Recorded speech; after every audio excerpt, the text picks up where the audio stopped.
en este periodo de calma chicha, después de las elecciones, Sí, de la porque primera ahora tenemos ronda, que esperar, ¿verdad? ahora todo el mundo está con mucha chicha. Sí. Entonces, Y sin nada de calma. Sí. es bueno como rememorar o repasar algunas cosas de la vida política pasada de este país. En un programa anterior hablamos de el hecho de que en este año 48, en estos días, se cumplen 70 años de los acontecimientos. La elección, febrero.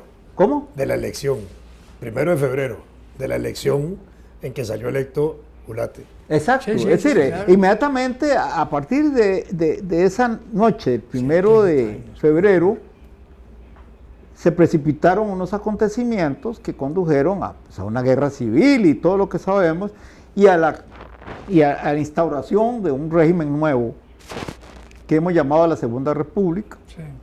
y que bueno, es el Así que... la bautizó don Pepe. Ese es el que... el título oficial es la Sí. Segunda República.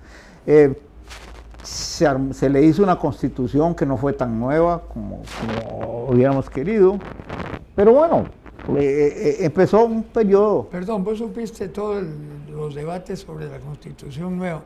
Sí, se había preparado todo un proyecto. Ah, no, claro, sí. En el que Doña había intervenido fue ¿cómo se llama? Facio. Sí, no Chalo, sino No, Rodrigo. Rodrigo Facio. Y había un partido que resultó muy fuerte, el Partido Constitucional, que ahí estaba, por cierto, uno de los líderes del Partido Constitucional, se llama igual que porque pues sobrino nieto de él, le decían Piquín Gamboa, Celso Gamboa. Ah, sí. Celso Gamboa G. Y sacaron una cantidad de votos muy numerosos al extremo de que no permitieron que se aprobara esa constitución que había armado, y entonces le hicieron una serie de Clotilde cambios Obregón y escribió... salió total, casi una copia de la del 98. 71.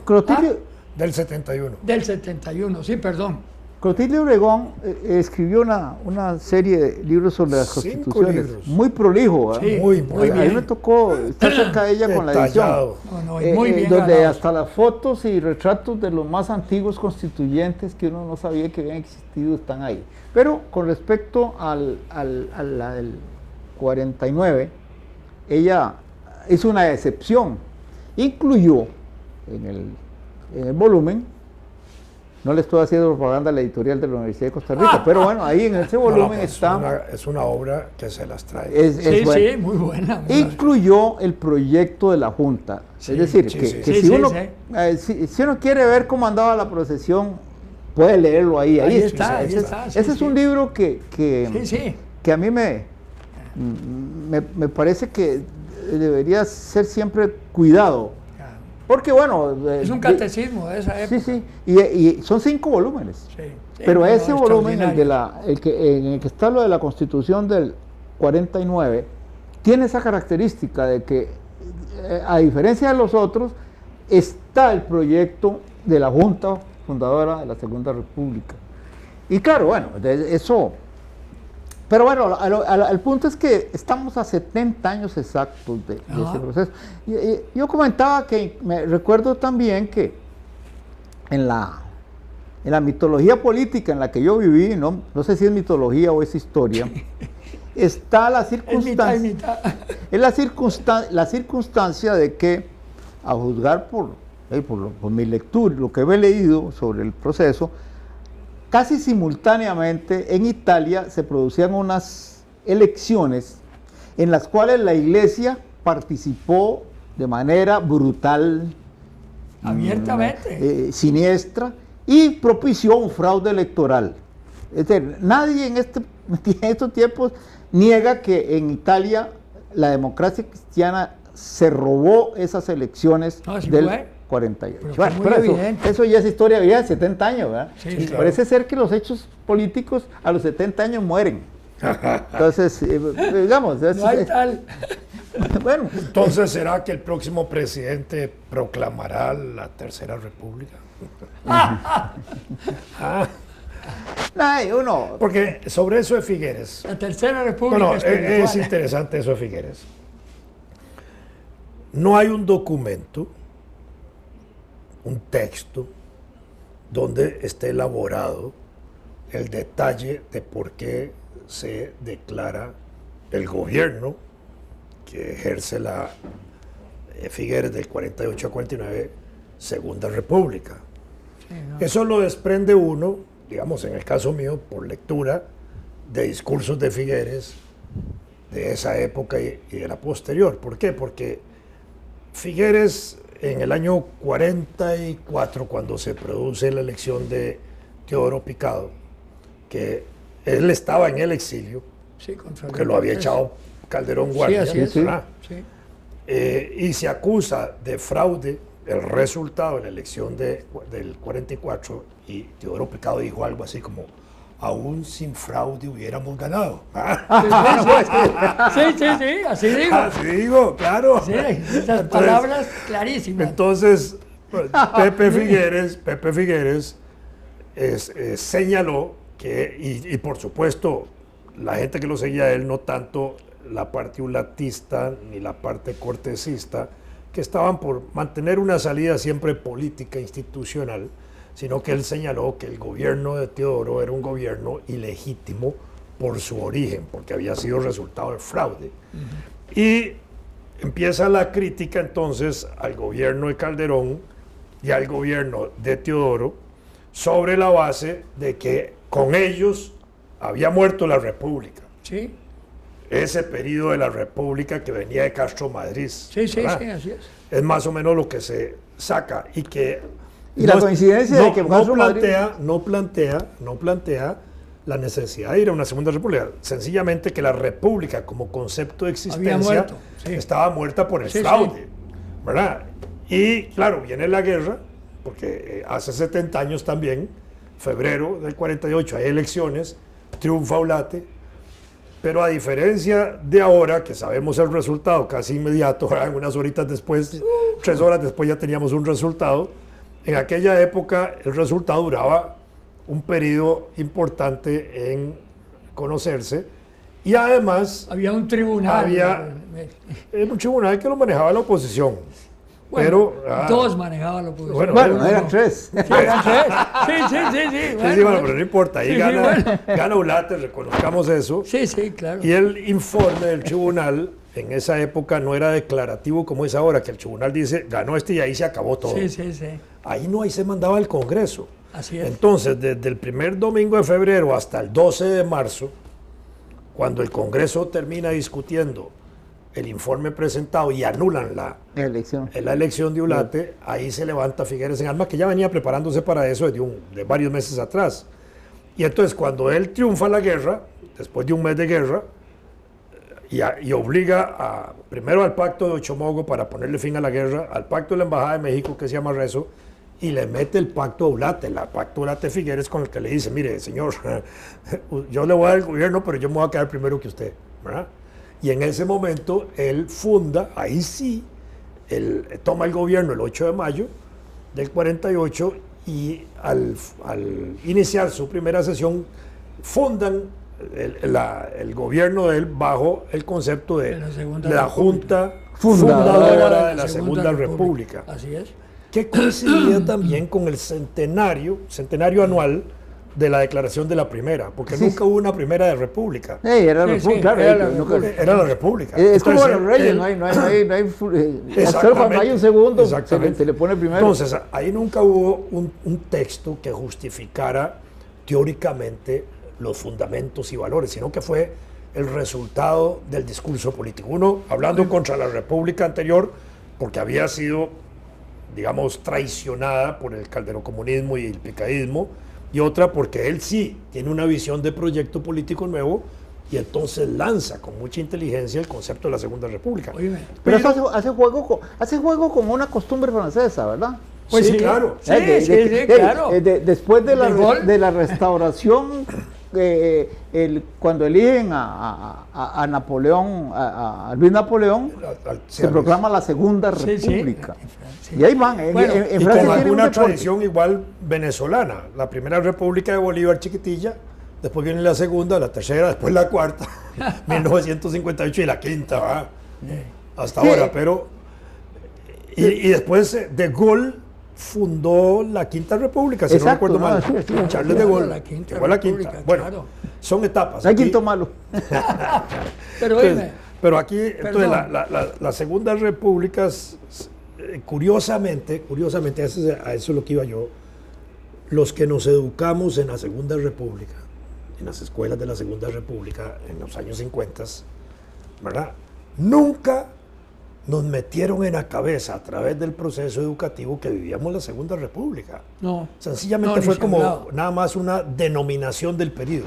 Sí. Se creó la Segunda República a partir de ahí, y lo demás no fue un concepto arraigado desde el punto de vista educativo. Nosotros, los ciudadanos que nos oyen probablemente hoy, no tengan claro que han vivido la Segunda República como concepto, ¿verdad? La mayoría de los que están vivos. Oye, pues, Sí, claro. Óyeme, en la Junta Fundadora de la Segunda República, La había Junta personajes Revolucionaria. muy interesantes. Ahí estaba, desde luego, Chalo Facio, Acaba de fallecer. estaba Rodrigo Facio, estaba Beto Cañas. Hay un grupo muy interesante que venía del Centro para Estudio de los Problemas Nacionales. Ese grupo fue el que sugirió el concepto de la Segunda República, con una idea de que hemos concluido con una serie de administraciones fraudulentas. Vamos a crear una república decente. Así fue el primer discurso, me acuerdo, de Beto Cañas. Pero- y en realidad a don Pepe le gustó. Entonces, Miembro de la Junta fue Daniel Oduber también, secretario. Claro, Daniel Oduber Era el también. secretario. Lo que pasa es que Daniel, sí, era el secretario, pero después se fue a Europa. Y entonces lo sustituyó Beto Cañas. Así fue. No, hombre, yo viví eso íntimamente, ¿verdad? La idea, en todo caso, tiene sentido. Ahora, don Otilio lo que estaba era temeroso de que lo desconocieran. Porque en la parte militar, todo el sector militar lo había rechazado. Esa es la realidad. Ahí lo salvó don Pepe. ¿Cardona o la No. Legión Caribe? No, la Porque Legión Caribe, eran los que manejaban los militares. sí, no, pero Y Marshall. la Legión Caribe estuvo hospedada ahí donde estaba antiguamente la Plaza de la Artillería, ahí en eso. Usaban un emblema, ¿se acuerda? Sí, Que era claro. como como una pantera en un Pero- circulillo rojo y amarillo, parecido al del PAC. Pero era una pantera. Oíme, en ese periodo fue cuando se resolvió más bien mandarlos a República Dominicana, donde la mayoría eran de allá. Habían unos par mexicanos. Pero precisamente Ahí por fue donde eso- los traicionó Figueres. ¿Cómo los traicionó? Sí, ellos dicen. No fue que los traicionó Figueres No, después ahí. no fue En Figueres. Caño, ¿cómo se llamaba eso? ¿Sabe quién? Ah. ¿Quién fue el que más insistió en que tenía que, ¿cómo se llama?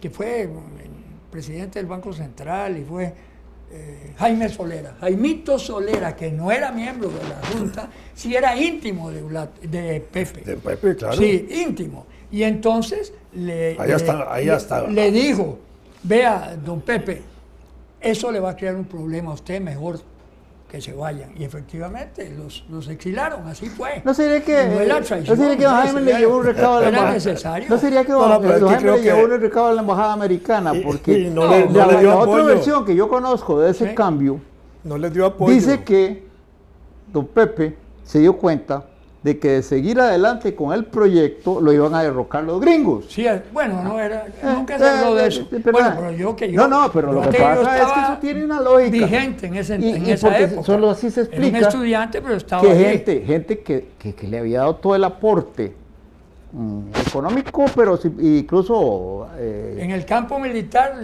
los constructores de la carretera apoyaron totalmente la revolución. Le Bueno, porque la metían los- carretera interamericana, Sí, eso sí, es sí. cierto, estaba construyéndose. Sí, Y por ahí se movía la tropa de Figueres. claro. Sí, claro. No, y le metían, Y no eran tanques, los tractores. los y todo, tractores, al los gobierno, carros, no todo los le dejaban, ayudaban, pues. claro. Sí, no, lo apoyaron radical, eso es cierto. Por cierto, la compañía se llamaba Compañía Interamericana, que sus siglas eran CIA. CIA. No me acordaba. Sí, claro. Carretera Interamericana. Sí, carretera interamericana. No, pero eso a nadie debe sorprender. Como dicen los carajillos, yo estuve ahí. La inteligencia de don Pepe. Tenía 18 años y estaba metido la inteligencia de don Pepe lo debe haber llevado a entender que a él lo derrocarían si seguía apoyando a los luchadores contra las dictaduras que complacían a Estados Unidos. Yo no sé si fue una emisión de Jaimito Solera. Lo que sí sé, porque lo viví, fue que Jaime fue el que le dijo: vea, don Pepe, esto es una situación gravísima, a usted le puede traer problemas muy serios, mejor haga esto. Y don Pepe le hacía un caso tremendo a Jaime Solera, eran compañeros de toda la vida, y fue uno de los que más lo defendió. La lógica de protectorado. Cuando lo expulsaron no, pero eso que dice Fernando es correcto, al final de cuentas. No, puede ser, yo no sé. Era un grupo que planeaba, y el compromiso de Figueres era ese también, de ir a derrocar todas las dictaduras de Centroamérica y el Caribe. Exacto. Sí, ese era el plan y la prueba de que don Pepe tuvo razón. Exactamente. Era el compromiso de la Legión Caribe que está firmado, y proclamaban fundar la Gran República Socialista del Caribe. Sí. Así está en el plan. Hay una carta. Era socialista, socialdemócrata. Sí, socialista. Hay una carta que estaba en poder. Yo no llegué a esos niveles. Hay una carta que estaba en poder de Guillermo Villegas, yo la vi. Sí. Debe estar entre los documentos. La tenía Frank. Que Guillermo Villegas le pasó a la Asamblea Legislativa, no me acuerdo, un proceso ahí. Y entonces, en esa carta, el general Rodríguez le comunica a don José Figueres Ferrer que él ha sido ascendido al rango de general de la Legión Caribe. Es auténtica, es decir, todavía yo tengo la lucidez suficiente para recordar que la leí.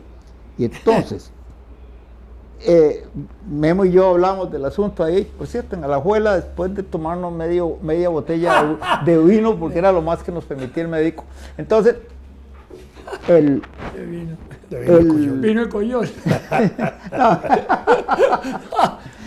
No, estoy haciendo almíbar de semilla y Coyol, de acuerdo con esa tesis de Fabricio, bueno, entonces, que hay que exportar frutas exóticas. Pero ese vino de Coyol se tomaba en el árbol. Sí, claro. Ahora hablamos de eso.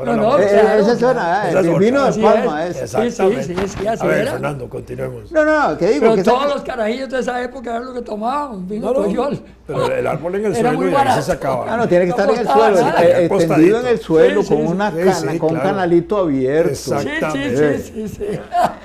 Pero si ustedes no habían nacido cuando eso. No, pero sí me tocó ver eso. Yo lo viví. Todavía vas a unos lugares y ves ahí. Todavía hay. Ahí en Matalimón y en la zona costera del Pacífico, yo vi muchas veces el arbolito ahí, el vinito Coyol, y la gente tomando ahí. Con un cucharón de copa. Los estudiantes de esa época son lo que bebían. Volvamos a terminar la idea de Fernando. Coyol, bueno, sí. Lo que comentábamos ahí, el general que don Pepe nunca, conociéndonos a nosotros, se le ocurrió mencionar ese título de general. No, jamás. Ahí sí está claro que él tenía claro lo grave que hubiera sido hacer eso, ¿verdad? Sí, claro. Y esa era la gran preocupación de Ulate. Ese también intervino de cierta manera. ¿Cuál preocupación de Ulate? De que la Junta, ¿cómo se llamaba?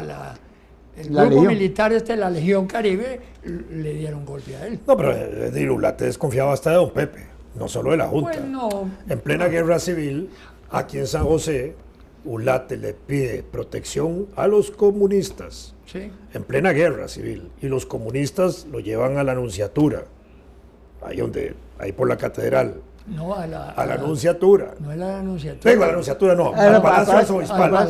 Tiene razón, al Palacio Arzobispal.